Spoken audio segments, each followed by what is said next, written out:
కేసులో ఆప్ సీనియర్ నేత Manish Sisodia judicial custody పొడిగించింది కోర్టు. సిసోడియా జ్యుడిషియల్ కస్టడీ ముగియడంతో రౌస్ అవెన్యూ కోర్టుకు తీసుకొచ్చారు సిబిఐ అధికారులు. దీంతో ఈ నెల 15 వరకు కస్టడీని పొడిగించింది కోర్టు. మరోవైపు ఇదే కేసులో కవితపై ఛార్జ్షీట్ను పరిగణలోకి తీసుకునే అంశంపై 8న ట్రయల్ కోర్టు విచారించనుంది. జూన్ 7న కవితపై ఛార్జ్షీట్ దాఖలు చేసింది సిబిఐ. ఏప్రిల్ 11న కవితను అరెస్టు చేసింది సిబిఐ. లిక్కర్ పాలసీ తయారీలో ఆమెనే సూత్రధారిగా పేర్కొంది. ప్రస్తుతం తీహార్ జైల్లో ఉన్నారు ఎమ్మెల్సీ కవిత. దీనిపై మరిన్ని అప్డేట్స్ అందించడానికి సదానందం లైవ్ లో ఉన్నారు. సదా, లిక్కర్ కేసు విచారణ డీటెయిల్స్ ఏంటి? ఎస్ చంద్రిక, ఈ ఢిల్లీ లిక్కర్ పాలసీ కేసులో సిబిఐ నమోదు చేసిన కేసు పైన ఈరోజు ఢిల్లీ రౌజ్ అవెన్యూ కోర్టులో విచారణ జరిగింది. అయితే ముఖ్యంగా లాస్ట్ మంత్ 7th అంటే జూన్ 7న కవిత పైన ఈ కేసులో నిందితురాలుగా ఉన్న కవిత పైన ఈ సిబిఐ దాఖలు చేసిన ఛార్జ్ షీట్ని పరిగణలోకి తీసుకోవాలంటూ దానిపైన ఈరోజు విచారణ జరిగింది. సో యాక్చువల్గా లాస్ట్ మంత్ 7th రోజు ఈ ఛార్జ్ షీటు దాఖలు చేశారు సిబిఐ. ఒకవైపు ఈడీ దానికి సంబంధించి కేసుకు సంబంధించి ఛార్జ్ షీట్ అలాగే సప్లిమెంట్ ఛార్జ్ షీట్లు దాఖలు చేస్తుంటే, మరోవైపు ఇటు సిబిఐ కూడా లాస్ట్ మంత్ 7న ఛార్జ్ షీట్ దాఖలు చేసింది.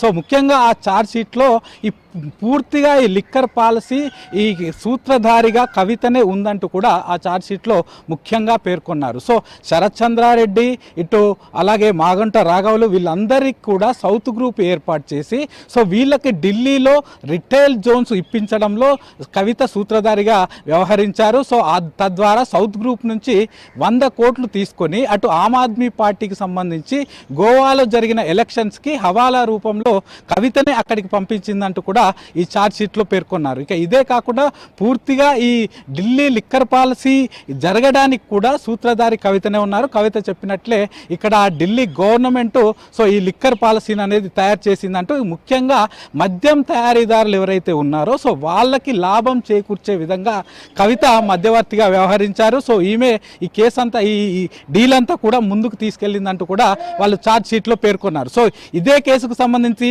యాక్చువల్గా మార్చి 15th రోజు బంజారాహిల్స్లో ఉన్న వాళ్ళ ఇంటి దగ్గర నుంచి ఈడీ అరెస్ట్ చేసింది. ఆ తర్వాత ఏప్రిల్ 11th వరకు తీహార్ జైల్లో ఉంది కవిత. ఆ తర్వాత ఏప్రిల్ 11th రోజు ఇదే కేసులో సిబిఐ ఈ ఢిల్లీ లిక్కర్ స్కామ్ కేసులోనే ఇటు సిబిఐ అరెస్ట్ చేసింది.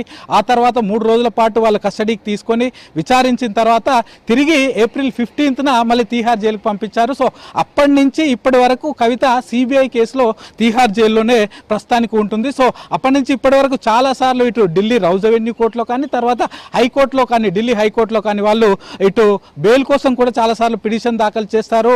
వాటన్నిటిని కూడా కొట్టేసుకుంటూ వచ్చింది ఇటు కోర్టు. సో ఆ తర్వాత తిరిగి నిన్నటి వరకు జ్యుడిషియల్ కస్టడీ ఈమెది ముగిసిపోగా మళ్ళీ తిరిగి ఈ నెల జూలై 25th వరకు జ్యుడిషియల్ కస్టడీని విధిస్తూ కూడా నిన్న రౌజ్ అవెన్యూ కోర్టు ప్రకటించింది. సో నిన్న డైరెక్ట్గా ఇటు కవిత వీడియో కాన్ఫరెన్స్ ద్వారా ఇటు రౌజ్ అవెన్యూ కోర్టులో ఇటు హాజరు కావడం జరిగింది. ఇక మరోవైపు ఈ ఇష్యూ ఏదైతే ఉందో ఇప్పుడు అంటే ఛార్జ్ షీట్ దాఖలు చేసిన దాన్ని సిబిఐ దాఖలు చేసిన ఛార్జ్ షీట్ని పరిగణలోకి తీసుకోవాలంటూ ఇటు సిబిఐ రౌజ్ అవెన్యూ కోర్టును కోరితే సో దానిపైన ఈరోజు విచారణ చేసిన అనంతరం ఎల్లుండి అంటే జూలై 8th రోజున దీనిపైన పూర్తిగా మళ్ళీ పరిశీలిస్తాం. ఈ ఛార్జ్ షీట్కి సంబంధించిన డీటెయిల్స్ అన్ని కూడా ఆల్రెడీ కోర్టుకి సమర్పించడంతో సో అలా ఉన్న ప్రధాన పాయింట్స్ ఏంటి అవన్నీ ఆ అంశాలపైన తిరిగి మళ్ళీ జూలై 8న విచారించి ఆ రోజు డిసిషన్ తీసుకుంటామంటూ కూడా ఇటు రౌజ్ అవెన్యూ కోర్టు ప్రకటించింది.